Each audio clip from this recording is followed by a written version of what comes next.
Hello, മഴത്തുള്ളി മീഡിയയിലേക്ക് എല്ലാവർക്കും സ്വാഗതം. അപ്പോൾ ഇന്നത്തെ കാറ്റത്തെ കിളിക്കൂടിൻ്റെ എപ്പിസോഡാണ് കേട്ടോ. പറഞ്ഞാൽ നമ്മുടെ നിധീനെ സുഭാഷ് ഹോസ്റ്റലിൽ കൊണ്ടാക്കിയിട്ട് തിരിച്ചു പോരാൻ നിൽക്കുവാണ് കേട്ടോ. അപ്പം നിധി ഭയങ്കര കരച്ചിലാണ്, സുഭാഷ് ഏട്ടനും കരഞ്ഞുകൊണ്ട് നിൽക്കുവാണ് കേട്ടോ. അപ്പം നിധി പെട്ടെന്ന് സുഭാഷ് ഏട്ടാ എന്ന് പറഞ്ഞ് വിളിക്കുമ്പോൾ നിധി ഒന്നും പറയണ്ട, മോള് സങ്കടപ്പെടുകയൊന്നും വേണ്ട, എന്താവശ്യത്തിനുണ്ടെങ്കിലും ചേട്ടനെ വിളിച്ചാൽ മതി, വന്നോളാം, എനിക്ക് ചേട്ടനും 2 അനിയന്മാരും ഉണ്ട്, സങ്കടപ്പെടണ്ട, നിനക്ക് എപ്പോൾ വേണമെങ്കിലും വീട്ടിലേക്ക് തിരിച്ചു വരാമെന്നൊക്കെ പറയാനുണ്ട്. അപ്പോൾ നിധി ഭയങ്കര കരച്ചിലാണ് കേട്ടോ.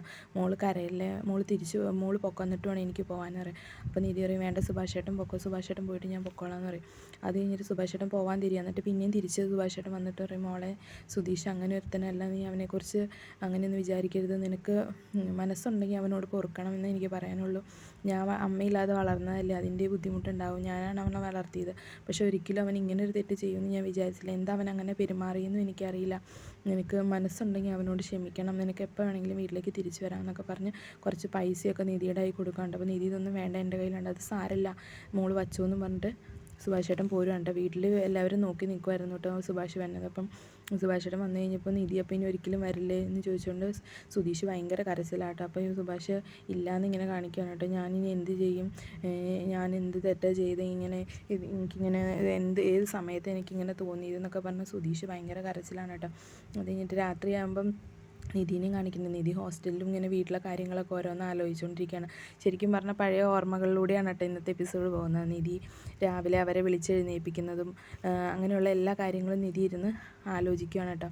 ഭയങ്കര സങ്കടം. നിധി അവിടെ ഇരുന്ന് കരയുവാണ്. സുഭാഷ് ഏട്ടനും നികേഷും കൂടിയാണ് കിടന്നിങ്ങനെ നിധിയെ കുറ്റി പറയും, ഇനി ഏട്ടത്തി വരില്ല, ഇനി എന്നാ ചെയ്യണേ എന്നൊക്കെ പറഞ്ഞപ്പോൾ സുഭാഷ് ഓരോന്ന് പറഞ്ഞ് നികേഷിനെ സമാധാനിപ്പിക്കുകയാണ്. ഭാസ്കരനാണെങ്കിൽ ഉറങ്ങുന്നില്ല, ഹരീഷാണെങ്കിൽ പുറത്ത് പോയിരിക്കുന്നു, സുധീഷ് ഓരോ കാര്യങ്ങൾ ഓർത്ത് കരയുവാണ് കേട്ടോ. സുധീഷ് വാച്ച് കൊടുത്തതും അവൾ ഡ്രസ്സ് മേടിച്ചുകൊണ്ട് തന്നതും അവൾ ഇതുവരെ ഉണ്ടായിരുന്ന അവളുടെ ഒപ്പം ഉണ്ടായിരുന്ന ഓരോ ഓർമ്മകളും ഇങ്ങനെ ഇത് ഓർത്ത് നമ്മുടെ സുധീഷ് ഭയങ്കര കരച്ചിലാണ് കേട്ടോ. അതിനുശേഷം രാവിലെ നിധി ഹോസ്റ്റലിൽ എഴുന്നേറ്റ് ചുറ്റും നോക്കുമ്പോൾ നിധിക്ക് എന്തോ പോലെ ആ വീടൊക്കെ ഓർമ്മ വരുവാണ്, സങ്കടപ്പെടുവാണ് കേട്ടോ. അതിനുശേഷം നിധി എഴുന്നേറ്റ് ഫ്രഷായി പോയി ചായയൊക്കെ എടുത്തുകൊണ്ട് വരികയാണ് കേട്ടോ ഹോസ്റ്റലിൽ നിന്ന്. അവിടെ പോയി ചായ അടുത്ത് വായിലേക്ക് വെച്ച് കഴിഞ്ഞപ്പോൾ ചായക്കൊക്കെ എന്തോ ഒരു ചുവ. അപ്പം നമ്മുടെ സുഭാഷ് ഏട്ടൻ ചായ ഇടാൻ പഠിപ്പിച്ചതും എല്ലാവർക്കും ചായ കൊണ്ട് കൊടുക്കുന്നതൊക്കെ നിധി ഇങ്ങനെ ഓരോരോ കാര്യങ്ങളിങ്ങനെ ആലോചിച്ചുകൊണ്ട് നിധി സങ്കടപ്പെട്ടിരിക്കുകയാണ് കേട്ടോ. അത് കഴിഞ്ഞിട്ട് നിധി ഹോസ്റ്റലിൻ്റെ വാതിലിങ്ങനെ ജസ്റ്റ് ജനലിങ്ങനെ തുറക്കുവാണ് കേട്ടോ. തുറന്ന് നോക്കുമ്പോൾ നമ്മുടെ ഭാസ്കരൻ താഴെ വന്ന് നിൽക്കുവാണ് കേട്ടോ. ഭാസ്കരനെ നിധീനെ കണ്ട് സംസാരിക്കാൻ വേണ്ടിയാണ്, കാരണം എല്ലാവരും വീട്ടിലാകെ അപ്സെറ്റാണ്, നിധി ഇല്ലാത്തതുകൊണ്ട് വീട് ഉറങ്ങിപ്പോയാലാണ്. അപ്പം ഭാസ്കരൻ വന്ന് നിധിയോട് തിരിച്ചു വരാൻ വേണ്ടി സംസാരിക്കാൻ വേണ്ടി വരുവാണ് കേട്ടോ.